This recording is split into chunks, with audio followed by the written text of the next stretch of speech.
Hey guys, welcome back. Today we're giving you our final pre-draft fantasy football wide receiver rankings. We'll show you how to win your league by winning your draft. Let's start this fantasy football podcast right now.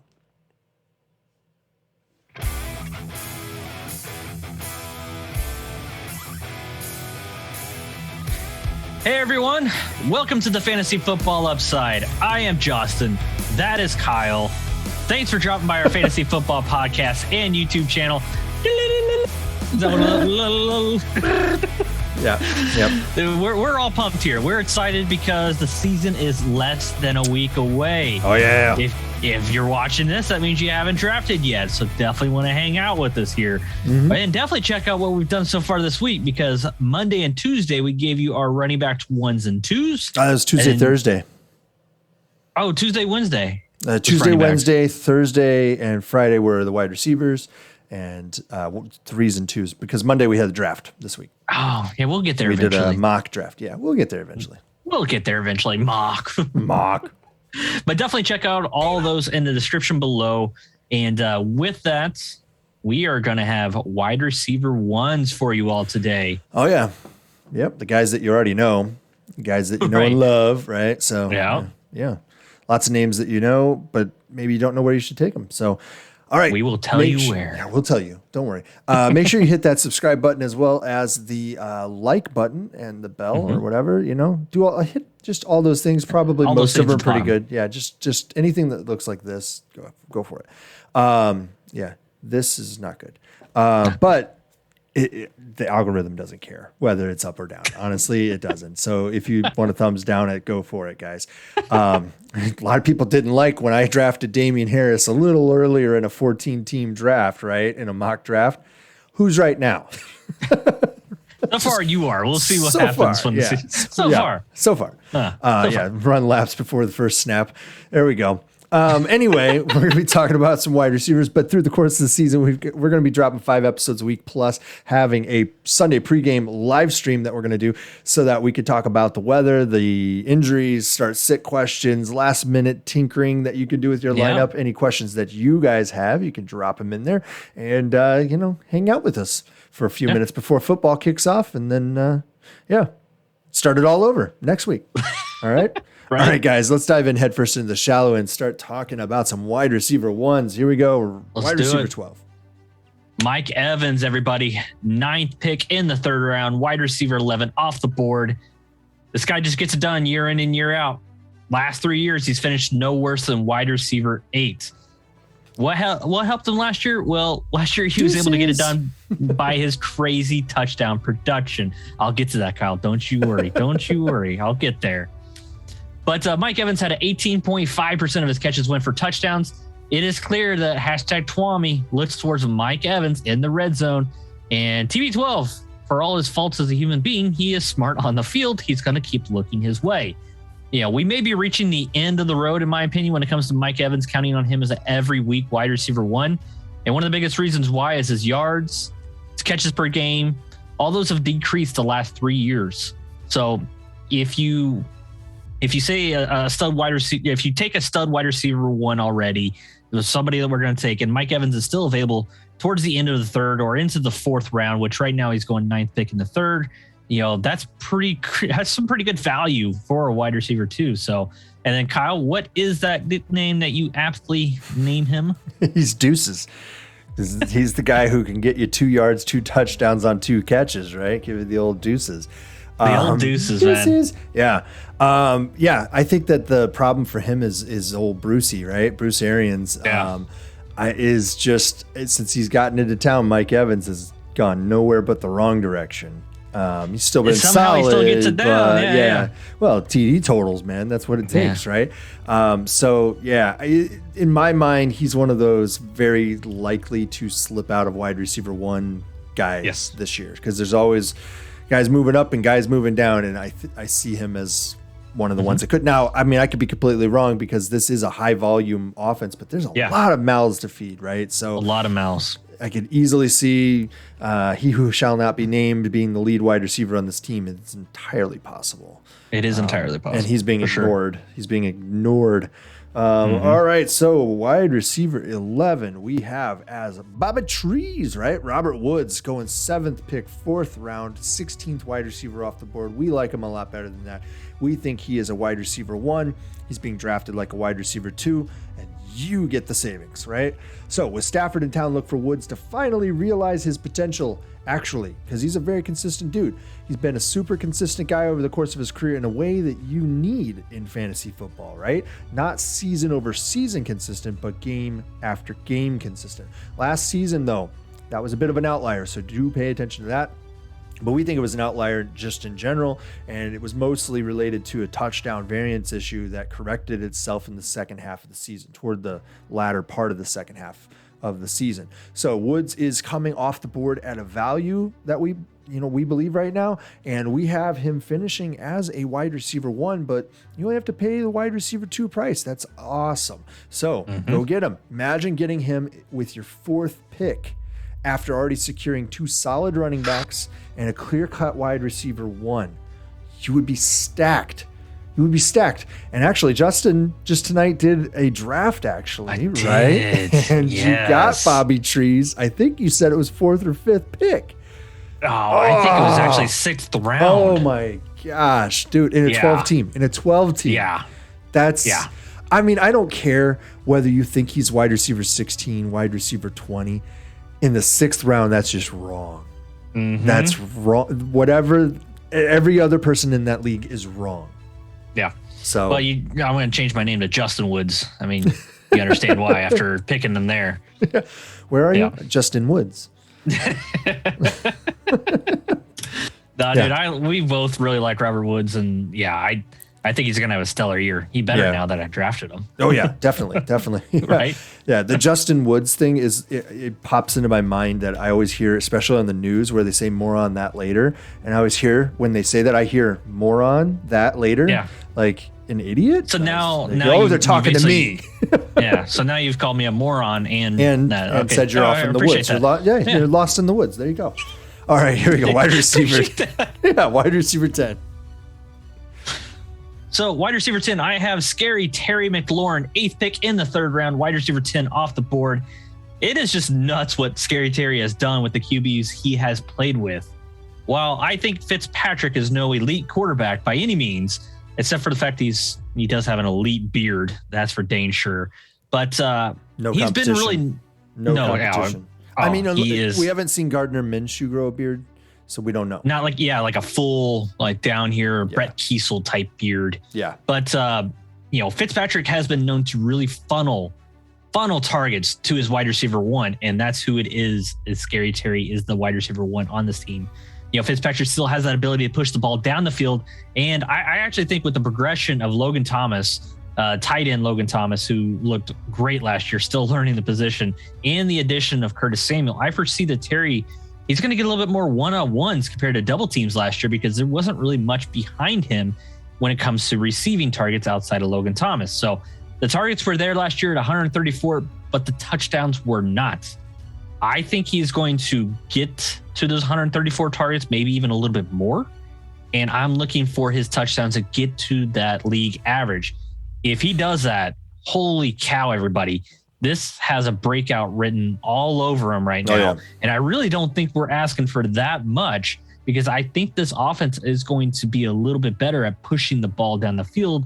Because like I said, at least Fitzpatrick has an arm to get it there. Yeah. There wasn't many quarterbacks on this roster last year that were able to do that. Well, there were a lot of QBs, just not many capable. The guy had one freaking leg. Well, and the other one was Mr. Not Good at Decision Making, who now they went the other direction with, right? Yeah. Entirely. King of quality decision making, never makes the wrong throw, right? He always throws the right one. Whether or not it's like a valuable throw in the end is the question. I think this offense is going to be awesome. I like Gibson a lot. I like McLaurin, and I think that Fitzpatrick is going to be, and Logan Thomas. I think Fitzpatrick is going to be a slightly sleeper QB, actually. I think he's going to be a solid back end QB1. And if you're in a 2 QB league, you better be grabbing him as your second. Like this is if a you're great in a 6-point touchdown league as well, and if you are just drafting just stellar wide receiver running backs, and you're looking there, I haven't drafted a quarterback yet. Yeah. Couldn't go wrong, man. All right, wide receiver 9. We're sticking with the guys who all have nicknames for us, right? We've got Allen Robinson going second pick of the 4th round, wide receiver 13 off the board. We call him the proof, right? Because he is the proof that you do not need a good quarterback to be an awesome wide receiver. This guy gets it done no matter what. He's going off the board at a high-end wide receiver 2 with upside to wide receiver 1, but we've got him as a wide receiver 1. We like him a whole lot. He doesn't care who threw the ball. He's just going to catch it no matter what. And last year he was playing for his contract. Well, guess what? I'm pretty sure, correct me if I'm wrong, Justin, he's on a franchise tag, right? He's still playing for that next contract, everybody. So he's still playing for that next contract. He's doing it again this season. And fill it up again. Yes, run it up again. Yeah. For me, I was talking with somebody earlier today about this very point. I think that Dalton might actually be the best quarterback that Allen Robinson has ever played with, as a pro. At least. Yeah. So, until Justin Fields comes in. Yeah, then it'll be even better, I think, actually. Yeah. Yeah, so Dalton should be able to manage games well enough to get A-Rob the ball in a million different times, and that'll be phenomenal. I think that he's another guy going in the 4th round as a wide receiver 2, but in this instance, I think he's a clear-cut wide receiver 1. I don't get. Yeah. People sleep on this dude year over year. They sleep on him, and I don't really understand why. I really don't get it. He performs, like you said, with the quarterbacks that he's had, he performs. And for all the faults Andy Dalton has, he still knows what to do with quality wide receivers. He did it for years with AJ Green. Yeah, he did it last year with Amari Cooper and CeeDee Lamb. Yeah. So what's different? I mean, it's Nagy, but Nagy, he's just never had the right pieces in his offense. Yeah. I think that he has enough of the right things there this year that they're going to be able to do what they need to do to get the ball to Robinson. Heck, they were doing it without the right stuff, doing it where Trubisky would literally throw to the wrong shoulder on plays where the defender, Robinson runs a great route, bends it, shapes it back, turns, and the ball goes the wrong side of him where the defender is, causing a contact at the point of the catch, right? He's not going to get that out of Dalton. Dalton doesn't make those sorts of stupid mistakes because he wouldn't be in the league as long as he has been. So I like Robinson to have a much better season than last year even. So, yeah. All right, wide receiver 8. And wide receiver 8, we have Justin Jefferson. Ooh, I like that picture. That's awesome. Oh, yeah. Awesome. 12th pick in the 2nd round, wide receiver 8 off the board. So we got him right where we have him ranked as well as his average draft position. Dude, Jefferson just had an absurd rookie year. He finished as the 6th best wide receiver in fantasy last year, but he actually wasn't really used that much those first 2 weeks. So if you take out those first 2 weeks, so weeks 3 on, he was the 4th best wide receiver, only behind the likes of Tyreek Hill, Davante Adams, and Stefon Diggs. Have you ever heard of them? My biggest thing is, can he maintain this pace? I think so, because of how good he is and how much of a stranglehold he has on that wide receiver 1 on this roster. Jefferson feasted on 125 targets last year. I think that could even go up just a little bit, maybe another 10% increase on there. We actually thought last year, because you don't really see rookie wide receivers doing as well as they have these last couple of years. We actually thought Adam Thielen could be one of the most targeted wide receivers because there's really not a whole lot behind these top 2 guys. I think he could get close to leading the league in targets, even on a run-heavy team that the Vikings are. But once again, who is going to be? They have to throw the ball, at least 30 times a game. You're going to have Justin Jefferson, Adam Thielen, Dalvin Cook. Not much at tight end now with Irv Smith hurt, so they have to throw the ball. I mean, this guy could be averaging 9 to 10 targets a game. Mm-hmm. And you got to factor in that extra 17th game, right? Yeah, absolutely. So I mean, I like him right here, wide receiver 8 off the board. And, we were just talking about who I was able to get Robert Woods and Justin Jefferson in that draft. Yeah. And I picked somebody else, CeeDee Lamb as well. Holy cow. That's sick. That's a sick draft. And Julio Jones. Yeah, oh, jeez. Yeah, and you got Julio at ahead of Robert Woods, I think, if you said. Yeah, I did. I was like, it's Julio. And then how? Yeah. Bobby Trees? Yeah. Yeah. Were you wearing your goated shirt? Yeah. I wasn't. I should have. Should have been. Jeez. Yeah. I officially, I'm wearing our Legion right now. There you go. Legion. All right, here we go. Wide receiver 7. We've got DeAndre Hopkins. He's going 8th pick, 2nd round, 5th wide receiver off the board. We're a little bit down on him ahead, against his ADP. This is one of those clear-cut wide receiver ones, though, that I've been talking about. That's what you're looking for in those early wide receivers that you want to take. This is a guy who is one of those guys week in and week out, and that's because he's got a solid floor. It's about as solid as it gets with the targets and the yards that he's amassed over the past 2 seasons. You just can't ignore it. The issue with him is that his upside is slightly limited because his touchdown totals will likely keep him from overtaking guys like Tyreek and Davante. He's just not going to get there with it, I don't think, like the two of them do. Still, if you're looking to build a team with solid floors early on, guys with solid floors who you can rely on weekly, you can do a whole lot worse than DeAndre Hopkins. I think at his price, he's probably slightly high for our taste, but getting him in the second half of the second round is pretty decent. So if he falls just a couple picks further back, I would say like the 10th pick, I think that's pretty good. I'd prefer to find him at the back of the second or the top of the third even. That is possible. I could see that happening, see him go and slip into the third round of some drafts. Just because, it depends on if there's a run on running back or something like that, and he slips a couple picks, and boom, you get DeAndre Hopkins in the third round.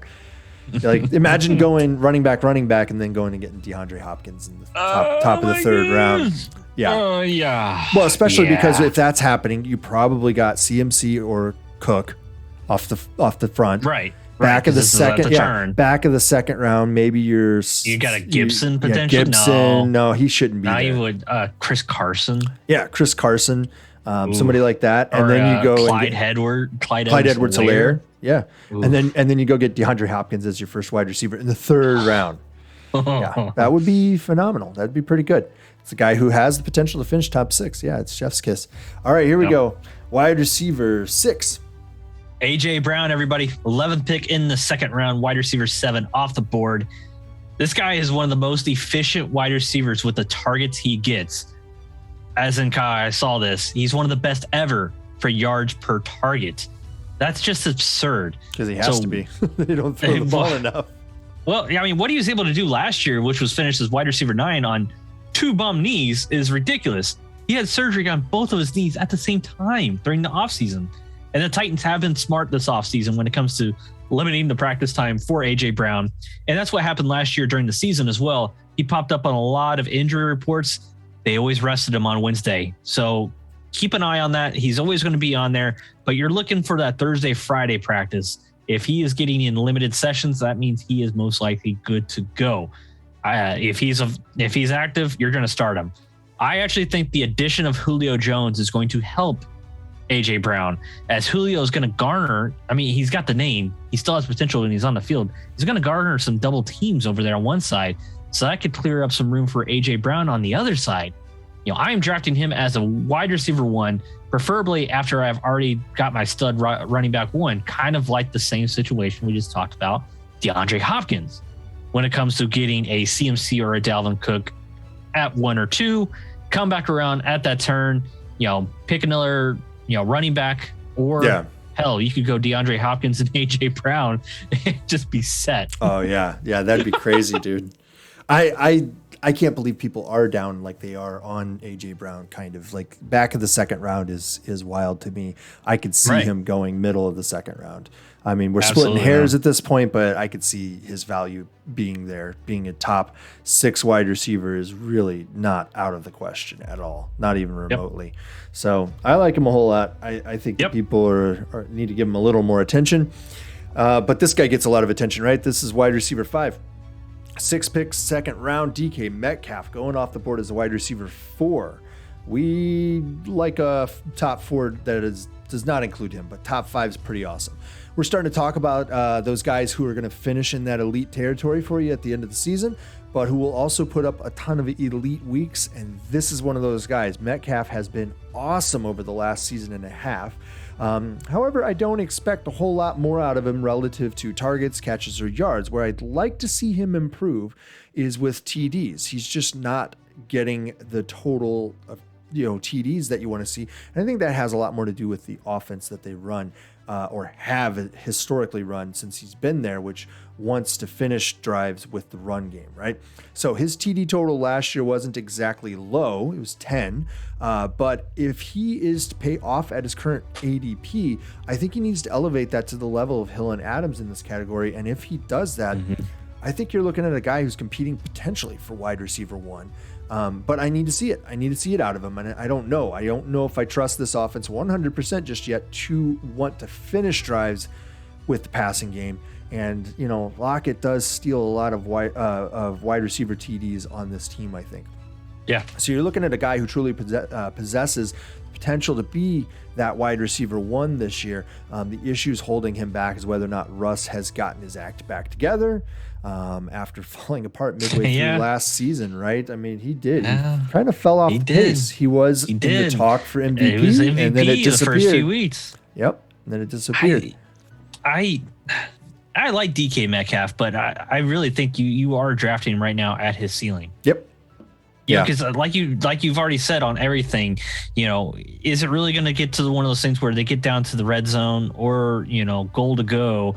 Are they really going to call a pass play? I mean, Pete Carroll's going to have flashbacks to the Super Bowl. It's just if you look at what's made him successful, it's that straight line, and yes, he can make shots cuts down the field and all that stuff, but he is so fast. He's like a big version of Tyreek Hill in a lot of ways. Yeah. Tyreek Hill is a little bit more shifty and can jump like you wouldn't believe based on his height, right? And great at contested catch. But DK Metcalf gets down the field so fast, defenders are not capable of staying with him. And that's not really a useful skill once you get into the red zone. So I get why they go away from him. And when you've got Lockett, who does dominate in the red zone really, really well, right? Because of his style of play. Yeah. I don't know if Metcalf's going to get over that hump. And I think that's why we have him where we have him. We aren't pushing him into that top 4 category like everybody else seems to. And I don't know who I would move out of the top 4 to move him in. I know who other people do move out of there, but that's because they're wrong, but that's okay. Yeah, that's what this next one is who it is. And that's Here you go. Well, this is one of our favorites. Calvin Ridley, 9th pick in the 2nd round, wide receiver 6 off the board. Kyle, I'm going to take a quick moment and go ahead and toot our horn here, because if you go back to last offseason, we said that Calvin Ridley was going to make the jump from back end wide receiver 2 to high end wide receiver 1. And we were very bullish on it, and that's what happened. It came through. I mean, Calvin Ridley's route running. You remember the tweet that I had? That it was like just practice footage of him with like one other guy, a defender, and he was just making the dude look silly. And I tweeted it out, and I said, what was it? Thoughts and prayers to the guys who have to cover this guy this year, and it just went crazy, like bonkers. But the dude's sick. The routes that he runs are nuts, man. Why are people down? I think he might be one of the best route runners in the NFL. I think he's just behind Davante Adams. I got to give respect to Davante, but I mean, it's close. It really is. And all signs coming from the Falcons is the fact that Calvin is 100% healed from the foot injury he was suffering through last year. I mean, not only was he finished as a top 5 wide receiver, but lo and behold, he had a foot injury for most of the season. That's just insane to me. Yeah. But the offense, elephant in the room, the offense will be less pass heavy this year compared to what it was. But I think his number of targets that he got last year, which was 9.5 a game, I think that's still going to hold true because the Falcons did trade Julio Jones. Who is going to take the targets away from Calvin in this offense? Like Russell Gage? Mike Davis? I know they have a couple tight ends with Kyle Pitts now and Austin Hooper, but that's not really screaming anybody that I'm really scared of going to be taking targets away from our guy, Calvin Ridley. Not the type of targets that they want to give him. No. I mean, Pitts is going to work really close to the line mostly, I think, this year. Yeah, Calvin's going to more than pay off at his current ADP of wide receiver 6, man. Oh, yeah. I would love getting him at the back of a 2nd round. Oh, that's phenomenal. I mean, that would be awesome. Think of that again, like we were mentioning before, that means that you were drafting at the front end of the 1st round, getting a solid running back, and then you go get Calvin Ridley and get 140 targets a season. Wide receiver 1. Yeah. Like the wide receiver 1. Yeah, a potential the wide receiver 1. Yeah, that's crazy. I mean, who knows? Are we going to hit like 140, 150 targets for for I think Calvin so. maybe this year? I think so. Yeah. I think you do. Well, especially with that without extra Julio. game. Yeah, but without Julio there, I think that even in 16 games, you would still do it. I think so. Yeah. 9.5 targets a game.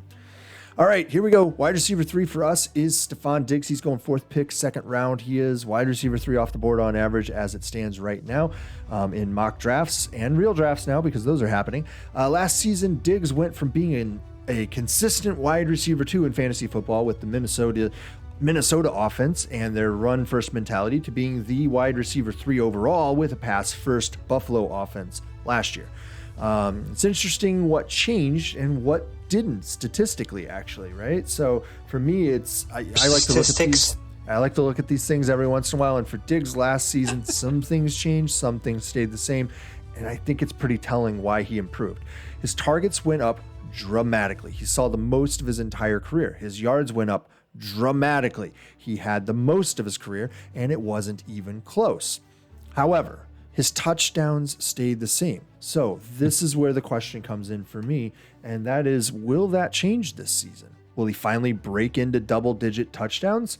Will we think he can get there, but we think that his upside on TDs is capped a little bit because of Josh Allen's rushing tendency. The old vulture. Right? Yeah, the old TD vulture by the QB. He's always on the field to run the ball every single play, even when they go without a running back, right? And as long as he doesn't trip over his own feet, right? The only way for me that Diggs finishes as the wide receiver 1 overall is if Allen actually actively reduces his efforts at rushing touchdowns and shuffles them off to passing TDs to Diggs.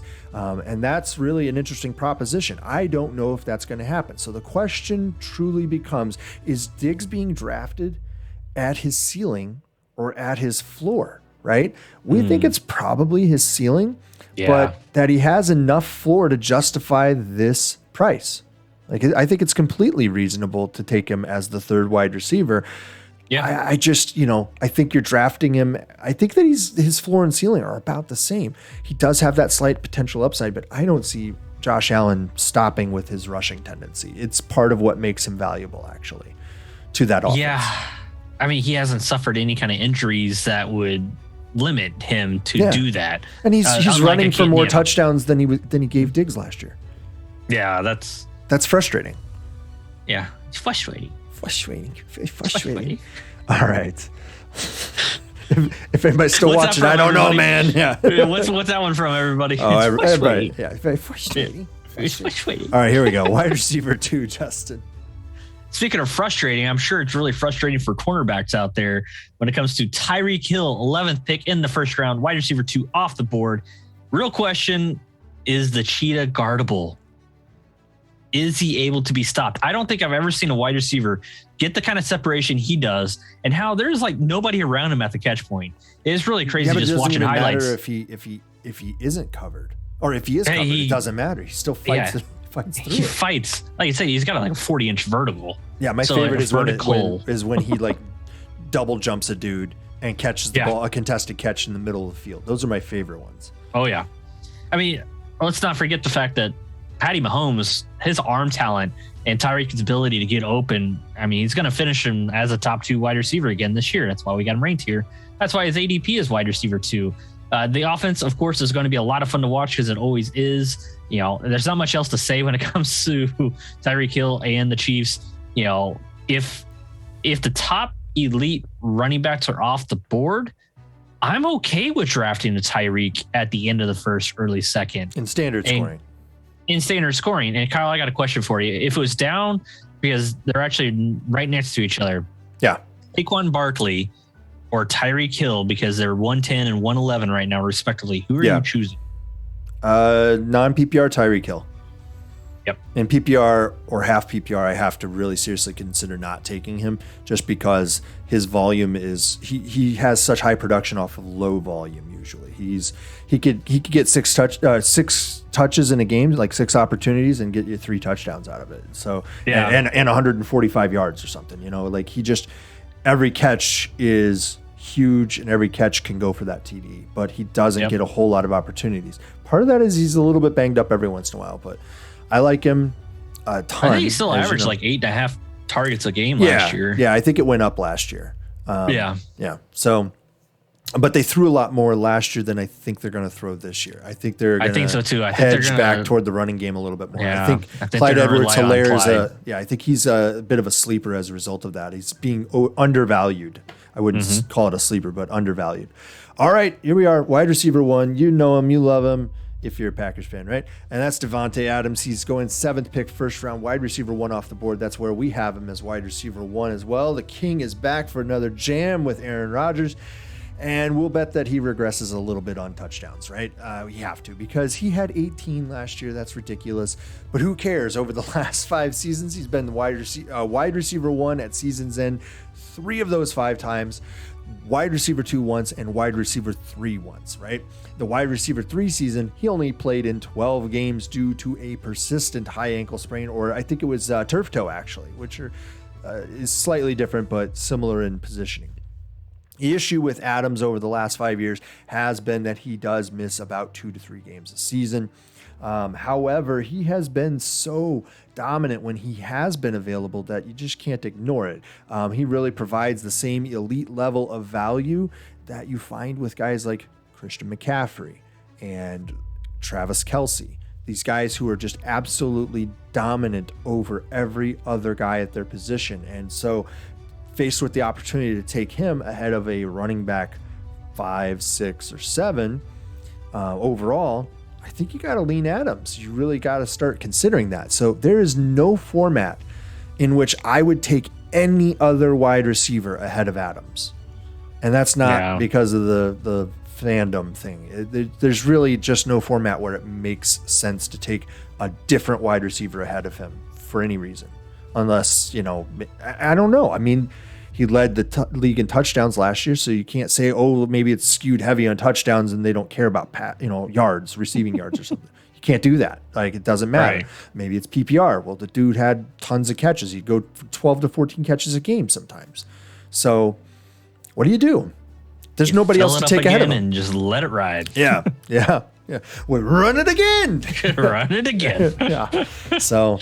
all right, guys, that's going to do it for our wide receiver rankings for the season. I think that's going to do it for our rankings period for pre-draft rankings. Yeah. Next time that you talk to us, we're going to be full on in regular season mode, and we're going to have our waiver wire episode out, I believe, next Tuesday. It'll be a little bit of an odd waiver wire. It's going to be more about guys who didn't make it onto teams mostly, or just last minute additions or thoughts. And then we'll break down Thursday Night Football. That's actually a pretty popular episode for some reason. Usually, last year it was a very popular thing. Break down just that one game. We talk about that one game. We drop that on our Wednesdays, and then Thursdays and Fridays. I forget, Thursday, Friday, Saturday. I think we would break down all of them. Yeah, we're going matchup heavy this year. And then Sunday mornings, right? Sunday before the game, before the kickoffs, we are going to do live streaming. That's right. We're going to talk to you directly about the weather in each site. If anybody's got questions about injuries, updates on injuries, wants to toss in information or toss a question directly to us about who you should sit or start that day, you can check it out. So to know when we actually start the live stream and get that notification, you have to be subscribed and you have to hit that bell. If you don't hit the bell, it isn't going to notify you when the live stream starts. So make sure you're doing that. Otherwise, you're going to have to go hunting for us. Don't make it hard on yourself. If you got that question you want answered, make sure that you get to us right away. So definitely follow us on Twitter as well. These are our handles as well, because it should be a notification through there. Yeah. But it would be just much easier through your YouTube, but definitely follow us on Twitter as well. Well, and not only that, but you can also tweet questions to us that you want answered during the live stream potentially. So if you shoot that question to us ahead of time, you'll get that. Now, we are not going live this Sunday. We're going to go live the next Sunday. So assuming, fingers crossed, everything actually works when we do it. So hopefully, we're new here, but we're not new here entirely. And, we do 5 episodes a week, and we are, I think this is the 205th or 206th, something like that, episode that we've actually uploaded to YouTube. So we are here for the long haul. We help you guys. Yeah. What I do know, Kyle, is we have grown at a 5-fold compared to last year. So definitely hop on board. Oh yeah. Hop on that, get in early that we got going. Yeah. Hey man, we've called shots this year. We called shots last year. A lot of them, They bore out last year. We called Calvin Ridley last year. We called the drop for production for Zeke last year. We're calling on Derrick Henry to have a drop in production this year. A few guys were saying are going to bow out of the race when it comes to wide receiver 1 territory. Like, there's a few things that we've been saying that, hey, we called Callaway, right? We called Marquez Callaway, and it looks like we could be on to something, Yeah. And actually, somebody pointed out in one of the mock drafts that I seemingly accidentally called Cam Newton losing his job. Yeah, right? I was like, oh, he's not. Yeah. It was like 4 days before he lost his job. I was like, he's not going to get this job, guys. He's like, this is why you can take Damian Harris. It's going to be Mac Jones. And then the vulture is gone. And then, boom, like 3 days later, Cam's gone. And boom goes the dynamite. Boom goes the dynamite. All right, guys, that's going to do it again for the rankings and for the offseason. Okay? Next time you see us, you're going to have your draft done. If you got questions, drop them in the comments below. We'll try to help you out with last-minute questions. If you got really last-minute questions before your draft, make sure you hit us at our handles on Twitter. Okay? We'll talk to you guys later. Have a good one. Bye.